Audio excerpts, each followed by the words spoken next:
Ya, materi kali ini adalah counting and probability. Kita mulai dari counting dulu. Sebelumnya, ada beberapa istilah yang perlu kita ketahui bersama, yaitu saya mulai dari percobaan atau eksperimen. Mungkin selama ini yang dibayangkan kalau menyebut kata percobaan atau eksperimen, yang dibayangkan adalah memakai jas lab, memasuki laboratorium, berhubungan dengan botol-botol reaksi dan sebagainya. Padahal di matematika yang disebut dengan percobaan atau eksperimen itu adalah sebuah proses pengamatan untuk memperoleh data yang punya beberapa kemungkinan variasi hasil. Jadi kegiatan apapun yang tujuannya adalah memperoleh data yang kemungkinan datanya akan bermacam-macam, itu kita sebut dengan eksperimen atau percobaan. Sementara yang disebut dengan percobaan acak itu adalah suatu eksperimen yang memiliki ciri dapat diulang dan terukur.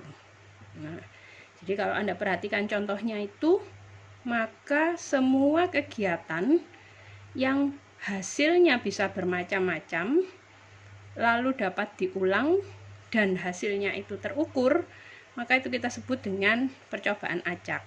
Ya, jadi contohnya melempar koin, dadu, melakukan survei, kemudian mengamati perubahan indeks harga saham gitu. Kalau sekarang mungkin Anda mengamati jumlah pertambahan jumlah pasien penderita COVID-19 dan lain sebagainya. Nah, kemudian dalam suatu percobaan tadi disebutkan yang disebut dengan percobaan itu adalah semua proses pengambilan data yang hasilnya bisa bervariasi. Nah, hasil-hasil dari suatu percobaan acak itu, setiap kemungkinan hasil itu kita sebut dengan titik sampel atau hasil atau outcome. Nah, nanti kalau titik-titik sampel itu kita kumpulkan dalam sebuah himpunan, maka himpunan itu kita sebut dengan ruang sampel. Jadi ruang sampel itu adalah himpunan dari semua titik sampel atau himpunan dari semua kemungkinan hasil dari satu percobaan. Ya. Contohnya tadi melempar dadu adalah sebuah eksperimen.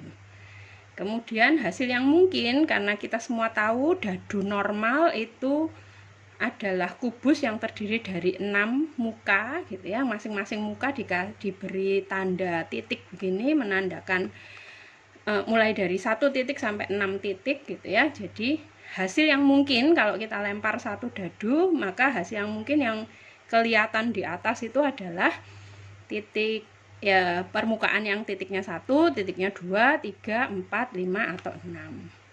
Jadi titik-titik ini yang hasil yang mungkin ini tadi kita sebut dengan titik sampel, masing-masingnya keluar mata dadu 1, mata dadu 2, 3, 4, 5, dan 6. Itu adalah titik sampelnya. Kalau kita kumpulkan semua dalam sebuah himpunan ini yang kita sebut dengan ruang sampel. Nah, ya, contoh selanjutnya kalau saya mengambil sebuah kartu dari satu set kartu bridge, memang belum pernah main bridge, mungkin perlu saya beritahu kalau kartu bridge itu ya seperti kartu yang biasa Anda pakai mainan biasa, nggak main bridge juga nggak apa-apa pakai kartu itu gitu ya. Kartu itu ada 52 gambar yang berbeda, yang kalau dikumpulkan dia ada 2 warna, ada merah sama hitam. Kemudian ada kelompoknya, ada 4 kelompok bentuk yang sama gitu ya. Nah, itu masing-masing pasti akan berbeda, jadi ada 52 kemungkinan hasil yang berbeda. Tuh, maka ruang sampelnya terdiri atas berapa titik sampel? Ruang sampelnya kalau saya mengambil satu kartu dari satu set kartu bridge, maka ruang sampelnya terdiri atas 52 titik sampel. Tuh. Kemudian, nah, ruang sampel tadi itu ada 4 macamnya. Yang 2 yang saya contohkan di depan tadi adalah ruang sampel yang terhitung dan berhingga. Di dadu ada 6. Lalu kartu ada 52 gitu ya. Sementara ada banyak hal lain yang mungkin tidak seperti itu. Jadi ada ruang sampel yang tak terhitung tapi berhingga. Jadi kalau kita ngomongin waktu gitu ya, waktu itu kan nggak bisa saya sebutin satu-satu karena ini saya bicara dari satu kali kata ke kata yang berikutnya saja itu ada range waktu di dalamnya gitu. Jadi saya nggak bisa ngomong menit pertama, menit kedua gitu, karena antara menit pertama ke menit kedua itu tidak terpotong secara diskrit kayak gitu ya. Jadi itu contohnya yang tidak terhitung, waktu untuk menyelesaikan sebuah proses gitu ya. Terus yang terhitung dan tak berhingga itu misalnya jumlah hasil produksi gitu. Jadi kok pabrik mobil gitu bisa dihitung berapa produksinya, berapa unit mobil yang diproduksi, tapi berapa jumlahnya kan tak berhingga karena kita juga tidak pernah kepingin pabrik itu berhenti hanya pada produksi ke 10.000 misalnya gitu. Terus ada lagi ruang sampel yang tak terhitung dan tak berhingga juga. Nah ini misalnya kalau ngomongin usia fasilitas tertentu, usia bangunan gitu misalnya. Kalau bangunannya bagus gitu, usianya bisa tak berhingga karena bisa awet sekali bangunannya. Begitu contoh-contohnya. Nah terus tadi ada percobaan, ada titik sampel, ada ruang sampel, yang berikutnya ada kejadian. Kejadian atau event itu adalah himpunan bagian dari ruang sampel. Jadi kalau ruang sampel tadi adalah sebuah himpunan, Anda semua sudah belajar himpunan pasti. Nah tahu kan kalau himpunan itu punya himpunan bagian. Nah himpunan bagian dari ruang sampel itu kita sebut dengan kejadian. Jadi contohnya ya, misalnya tadi eksperimennya melempar dadu. Ruang sampelnya mata dadu yang mungkin muncul ada 6 titik sampel tadi, 1, 2, 3, 4, 5, dan 6. Kemudian kalau kita definisikan pada eksperimen melempar dadu itu, kita definisikan kejadian muncul mata dadu genap. Maka kejadian itu adalah 2 kejadian munculnya mata dadu 2, 4, dan 6. Nah seperti Anda lihat ini tadi ruang sampelnya 1, 2, 3, 4, 5, dan 6. 2, 4, dan 6 itu kan bagian dari ruang sampel ini. Jadi A, event A itu adalah himpunan bagian dari ruang sampel ini. Itu ya. Terus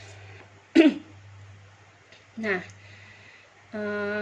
seperti yang kemarin waktu kita belajar logika gitu ya, ada proposisi sederhana, ada proposisi kompleks gitu. Nah kejadian ini juga gitu, ada kejadian sederhana, ada kejadian kompleks. Kejadian sederhana itu cuma punya satu karakteristik, sementara kalau kejadian kompleks berarti dia punya lebih dari satu karakteristik ya. Mestinya sudah bisa membayangkan contoh-contohnya. Ini A sampai E itu adalah contoh kejadian sederhana. Jadi terpilih laki-laki dari sekelompok orang, karakteristiknya apa? Cuman satu, yaitu laki-laki. Kemudian berusia lebih dari 20 tahun. Nah, itu juga karakteristiknya cuman satu, yaitu usianya lebih dari 20 tahun. Punya 3 kartu kredit, kartu warna merah. Nah, karakteristiknya cuma satu, warna merah saja. Terus kartu as, itu juga gitu, karakteristiknya juga cuma satu, yaitu kartu as. Nah kalau itu saya kombinasikan, kejadian-kejadian sederhana tadi saya kombinasikan, maka saya akan punya kejadian kompleks gitu ya. Jadi kombinasinya bisa 2 kejadian terjadi bersama-sama, 2 kejadian terjadi salah satu, atau komplement dari suatu kejadian. Jadi karena ruang sampel ini tadi himpunan, definisinya ternyata adalah sebuah himpunan, maka himpunan-himpunan bagiannya dan apa yang bisa kita lakukan dalam himpunan bagiannya kurang lebih sama seperti ketika Anda belajar teori himpunan kemarin. Ya. Kejadian bersama tentunya kalau dikembalikan ke teori himpunan, kejadian bersama itu seperti irisan dari dua himpunan. Jadi dua kejadian yang terjadi bersama-sama. Contohnya tadi saya mengambil kartu as merah dari satu set kartu bridge. Nah, itu kan ada dua karakteristik, yaitu satu kartu as, yang kedua kartu warna merah. Karena saya maunya kartu as merah, berarti harus dua-duanya, dia harus as dan warnanya harus merah. Ya, begitu contohnya yang irisan. Kemudian selain irisan tadi ada, kalau ada irisan pasti ada gabungan gitu ya.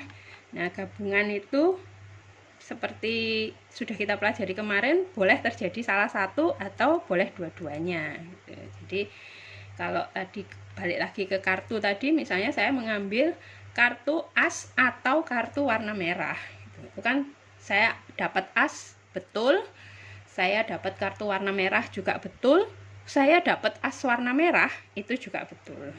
Jadi itu kalau dikembalikan ke teori himpunan, dia seperti gabungan dari dua buah himpunan. Lalu ada komplement. Jadi komplement itu negasinya atau tidaknya gitu ya. Maka kalau tadi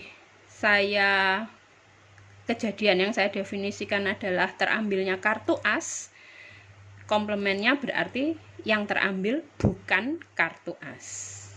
Jadi ya ini semua gambaran kalau dia himpunan yang Anda semua pasti sudah tahu. Kemudian sifat-sifat dari sebuah kejadian gitu ya. Ada dua. Yang pertama, ada dua kejadian yang kita sebut mutually eksklusif. Mutually eksklusif itu maksudnya kalau terjadi A, maka B nggak mungkin terjadi. Nah, begitu juga sebaliknya gitu ya. Jadi misalnya nih tadi melempar dadu, masih ingat kan? Ruang sampelnya melempar dadu tadi adalah muncul mata dadu 1, 2, 3, 4, 5, dan 6. Kalau saya definisikan kejadian A itu adalah munculnya angka genap, berarti A tadi yang 2, 4, 6. Sementara B itu munculnya angka ganjil. Nah, angka ganjilnya atau angka gasal ya, 1, 3, 5. Nah, seperti Anda lihat, kejadian A sama kejadian B itu nggak mungkin terjadi bersama-sama.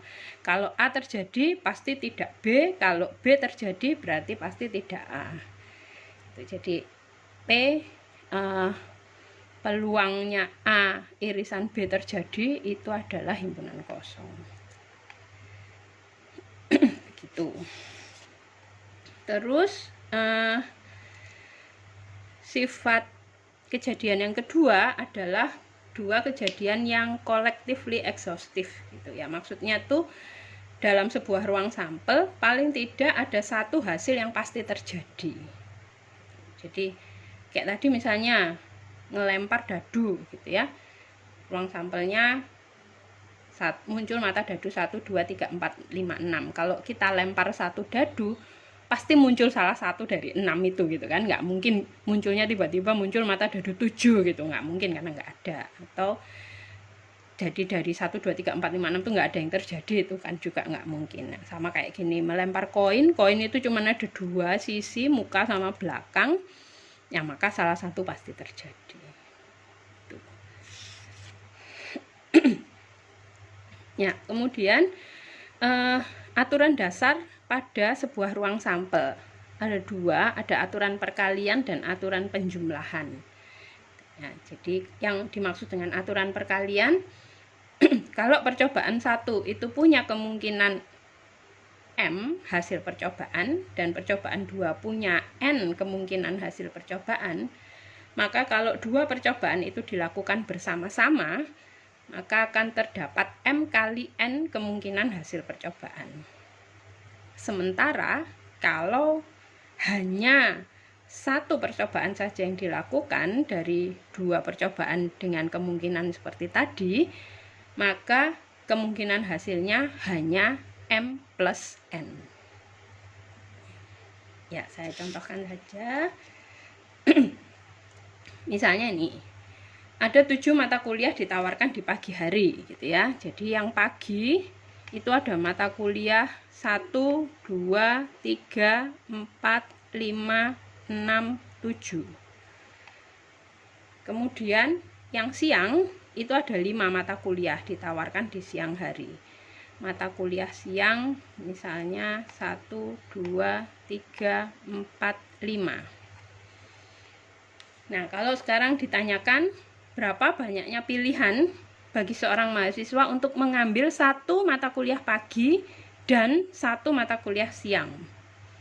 Kan berarti mesti diambil dua-duanya, 1 pagi, 1 siang. Nah, tapi ada berapa kemungkinan, ada berapa banyaknya pilihan buat seorang mahasiswa. Maka kemungkinannya adalah, nah perhatikan ya, kalau dia ngambil yang pagi ngambil mata kuliah 1, kemudian yang siang ambil mata kuliah 1. Ini kemungkinan pertama. Jadi kemungkinan pertama 1, 1. Pagi 1, siang 1. Atau dia ngambil mata kuliah paginya mata kuliah 1, mata kuliah siangnya mata kuliah 2. 1, 2. Begitu seterusnya sampai 1, 5. Sorry. Nah, ini saja ada 5 gitu kan. Nah, habis itu kemungkinan berikutnya mata kuliah paginya ngambil mata kuliah 2, tapi mata kuliah siangnya ambil mata kuliah 1 atau mata kuliah 2 gitu, dan begitu seterusnya, 2, 1, 2, 2 dan seterusnya, lagi-lagi ada 5. Nah, seperti ini diulang terus dengan 7 kemungkinan mata kuliah yang ditawarkan di pagi hari. Berarti ada 7 kali seperti ini kan, jadi ada 7 kali 5. Jadi banyaknya pilihannya nanti adalah 7 kali 5, itu 35. Itu kalau dia harus mengambil 1 pagi dan 1 siang. Nah, sementara kalau kejadiannya sama kayak gitu, percobaannya sama, ada 7 mata kuliah pagi, 5 mata kuliah siang.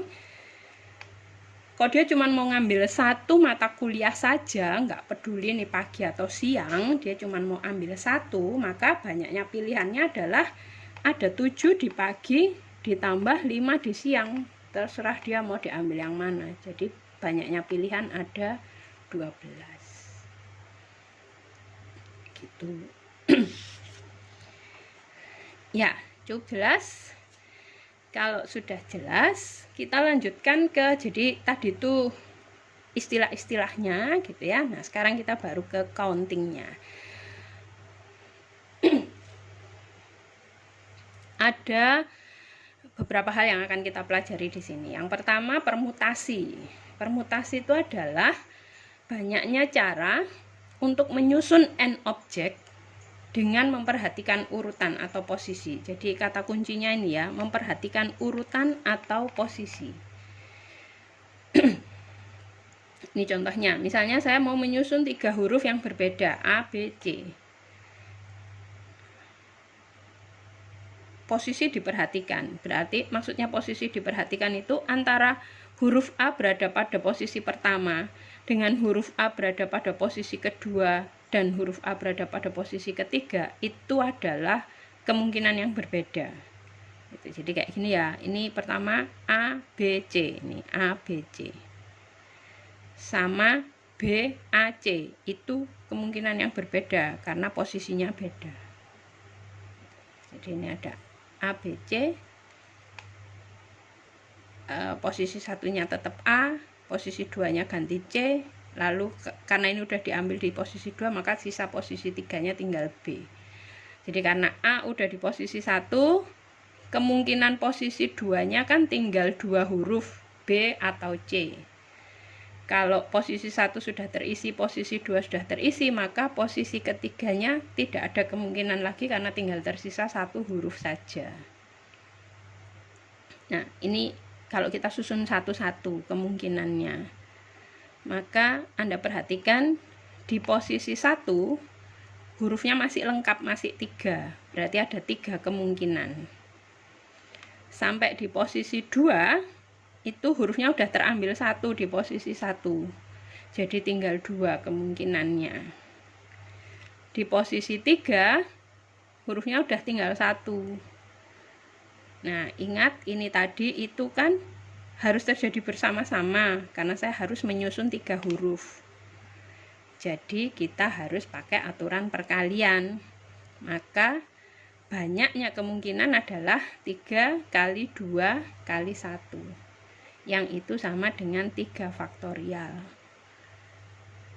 Tahu ya notasi faktorial ini. Jadi 3 faktorial itu maksudnya 3 kali 2 kali 1. Nanti kalau n faktorial berarti n kali n-1 kali n-2 dan seterusnya sampai 1. Gitu. Jadi secara umum rumus permutasi adalah n faktorial. Nah, terus permutasi itu ada macam-macam. Ada tadi saya hanya mau menyusun n objek gitu ya. Sekarang kalau saya mau menyusun r objek dari n objek. Jadi objeknya tadinya ada n, tapi yang mau saya susun hanya r saja. R itu sebagian dari n gitu ya. Dengan memperhatikan urutan atau posisi gitu. Maka banyaknya cara adalah ini rumusnya, n faktorial dibagi sama n min r faktorial. Saya contohkan ya. Nih.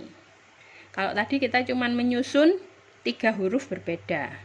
Nah, sekarang saya mau menyusun 2 huruf tapi dari 4 huruf berbeda. Jadi hurufnya ada 4, tapi yang mau disusun cuma 2 saja. Nah, lihat ya. Posisi pertama masih utuh, hurufnya ada 4. Sampai di posisi kedua, karena sudah terambil 1 di posisi pertama, maka hurufnya tinggal 3. Jadi ini ada 4 dikali sama 3. Tuh ya, kayak gini tadi. 4 kali 3, 12.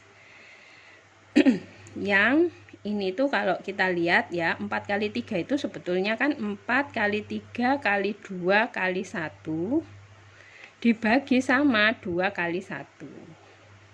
Nah, 4 kali 3 kali 2 kali 1 itu 4 faktorial, 2 kali 1 itu 2 faktorial ya. Jadi ini tadi itu 2 itu R-nya, 4 ini N-nya. Jadi kalau ingat rumus permutasi tadi, permutasi sebagian tadi N dari R ya, itu adalah terbalik. Permutasi R dari N objek itu adalah N faktorial dibagi N min R faktorial. Nah, N-nya 4, berarti 4 faktorial dibagi sama R-nya 2, 4 dikurangi 2 faktorial. Nah, ini hasilnya ini. Tuh ya, atau kalau pada Anda mengerti bagaimana prinsipnya, nggak usah dihafalkan rumusnya juga nggak apa-apa. Lalu ada permutasi putar. Permutasi putar tuh maksudnya banyaknya cara untuk menyusun n objek dalam posisi lingkaran. Ya, ingat ya, lingkaran. Kalau tadi itu kan ada posisi awal sama posisi akhir.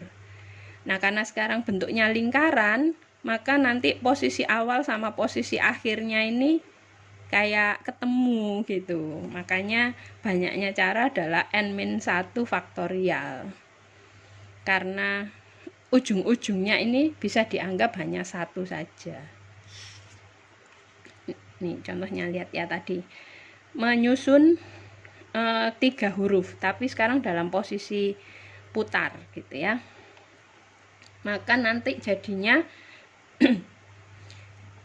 ini kan kalau saya putar gini, ABC, BCA sama CAB itu adalah posisi yang sama kalau dia diputar gini. karena nggak ada yang posisi 1, nggak ada yang posisi 2 gitu. Yang ada adalah ya putarannya seperti ini gitu. Kemungkinan yang kedua, kalau putarannya begini, nah, ini sama ini nggak sama. Lihat ya, kalau ini setelah A itu B, setelah B C. Kalau ini setelah A itu C, setelah C baru B. Nah, ini tuh tiga-tiganya kan sama. Setelah A pasti B, setelah A pasti B, setelah A pasti B.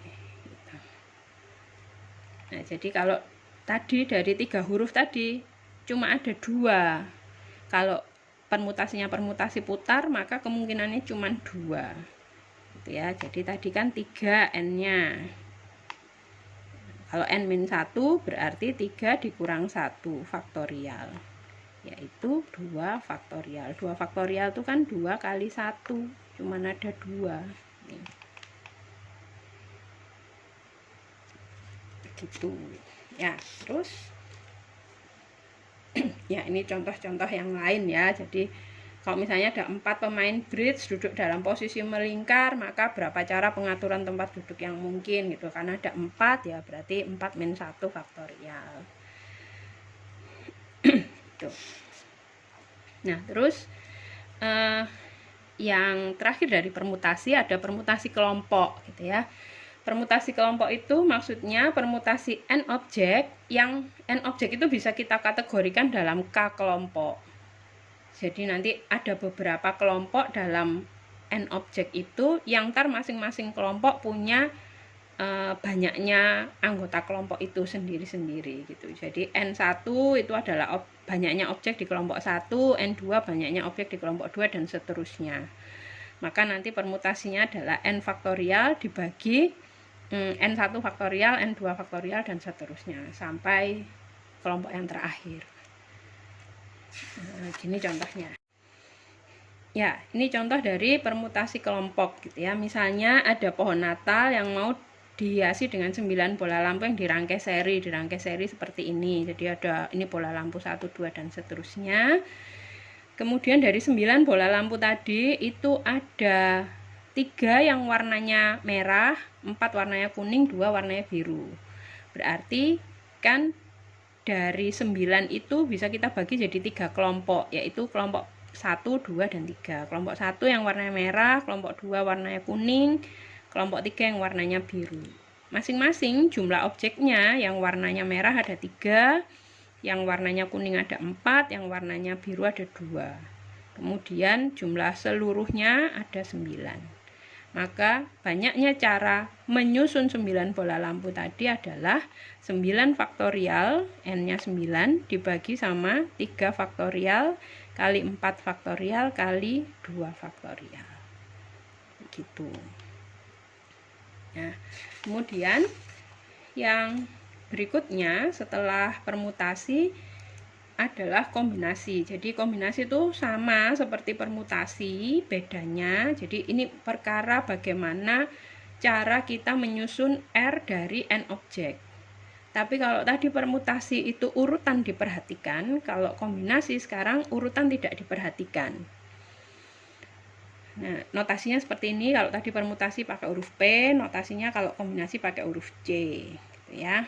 Terus kadang-kadang notasi atau lambangnya kombinasi itu ditulis juga dengan cara seperti ini, seperti Anda menuliskan matriks yang terdiri atas 2 baris dan 1 kolom. Ini total jumlah objek, R itu adalah yang mau disusun. Kombinasinya rumusnya N faktorial dibagi R faktorial kali N min R faktorial gitu. Jadi ini contohnya gitu ya. Misalnya kita mau pilih 3 dari 11 menu di sebuah rumah makan. Nah, kalau cuma milih menu kan nggak ada urutannya, karena mungkin ini ceritanya bukan makan yang ada makanan pembuka, makanan utama, makanan penutup, nggak gitu ya. Jadi ini cuma mau pilih 3 dari 11 menu yang ada, terserah mau dikeluarkan mana dulu gitu. Jadi nggak, urutannya tidak diperhatikan.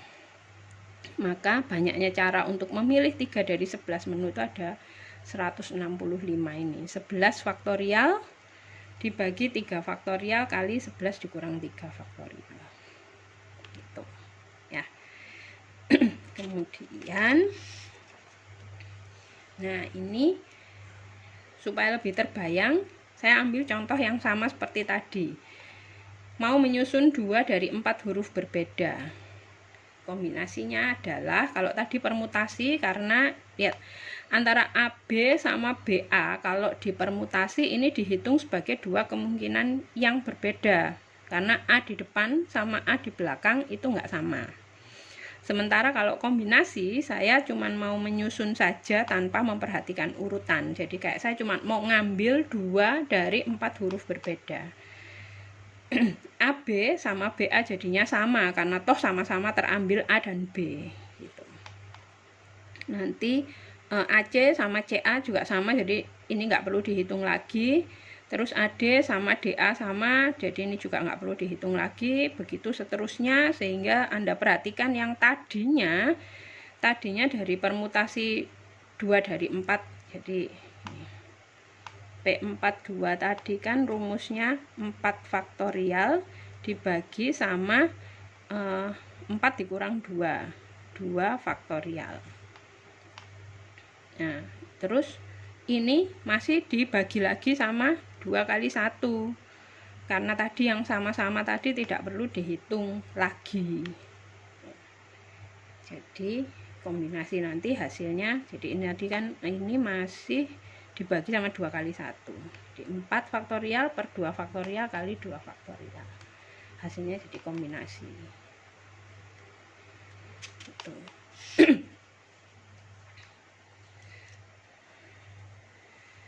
Nah, kemudian kalau tadi kombinasi biasa, ini ada variasi kombinasi. Variasi kombinasi itu banyaknya cara menyusun R objek yang berbeda atau sama dari N objek berbeda tanpa memperhatikan urutan. Jadi apa bedanya sama yang kombinasi biasa tadi?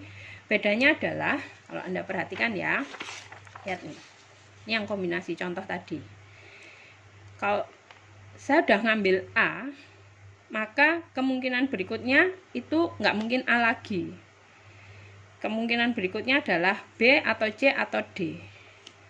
Sementara kalau variasi kombinasi itu bisa jadi saya mengambil 2 huruf dari 4 huruf berbeda tadi, tapi hurufnya boleh kembar.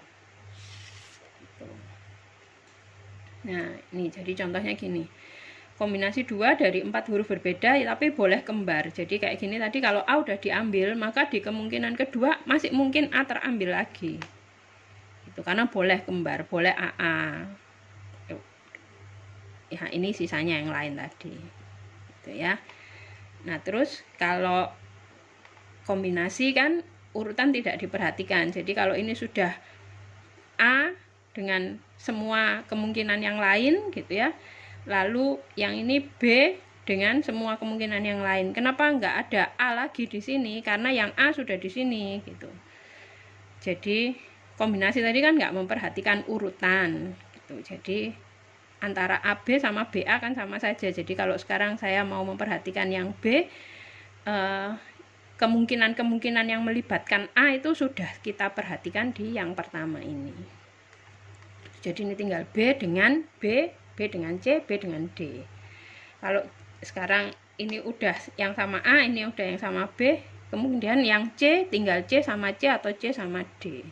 Nah, untuk D sudah tinggal D sama D aja, karena D dengan huruf yang lain itu udah kita pertimbangkan di sebelumnya. Tuh, jadi sekarang tinggal, nah ini tadi rumusnya kan tadi N kombinasi, variasi kombinasi itu adalah kombinasi dari N plus R min 1 diambil R saja. Jadi kalau tadi ini N-nya 4, R-nya 2, berarti N ditambah R, 4 ditambah 2, 6 dikurangi 1 jadi 5. Ya, rumusnya 5, kalau kayak gini, kombinasi begini kan 5 faktorial dibagi 2 faktorial kali N min R. 5 dikurang 2, 3 faktorial. Oke, ya, jadi perhatikan ya, antara boleh sama dengan nggak boleh sama, urutan diperhatikan atau tidak, itu semua nanti kemungkinannya akan berbeda-beda. Ya, lalu di slide ada beberapa soal latihan, bisa Anda coba nanti. Di sini saya bahas satu saja atau beberapa saja, sekedar mengingatkan atau mereview apa yang sudah kita pelajari hari ini tadi, ya.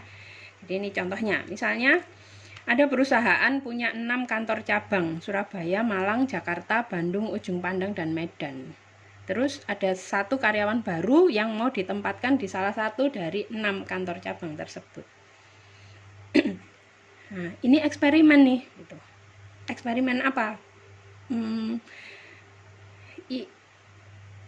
Dari cerita ini, eksperimennya apa ya, gitu. Jadi kalau Anda ditanya, sebutkan eksperimen dari kegiatan tersebut. Eksperimennya adalah penempatan karyawan baru di salah satu dari 6 kantor cabang itu.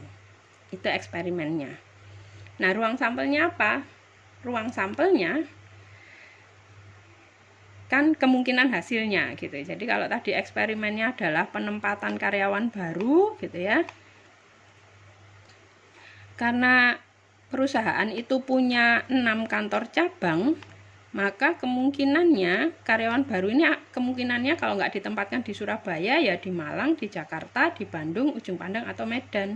Jadi ruang sampelnya punya 6 titik sampel, yaitu Surabaya, Malang, Jakarta, Bandung, Ujung Pandang, sama Medan. Nah, terus nah, ini contoh-contoh yang lain kita bisa bahas. Lalu dari contoh ini tadi, misalnya saya saya punya kejadian, gitu ya. Saya definisikan kejadiannya adalah karyawan ditempatkan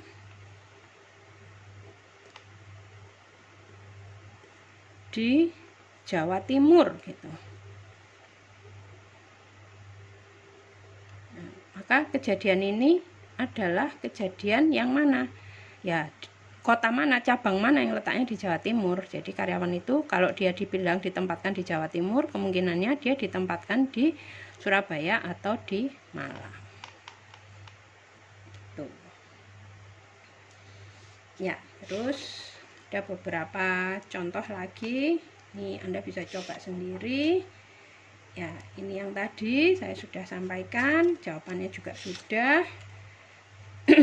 Nah, kemudian ini untuk bisa membedakan, gitu ya, mana yang permutasi, mana yang kombinasi. Jadi kalau Anda ditanya berapa barisan dapat disusun dari 5 orang yang sedang antri. Ingat ya, antrian itu kan berarti antara Anda dapat antrian pertama sama Anda dapat antrian nomor 5 itu kan beda, gitu ya.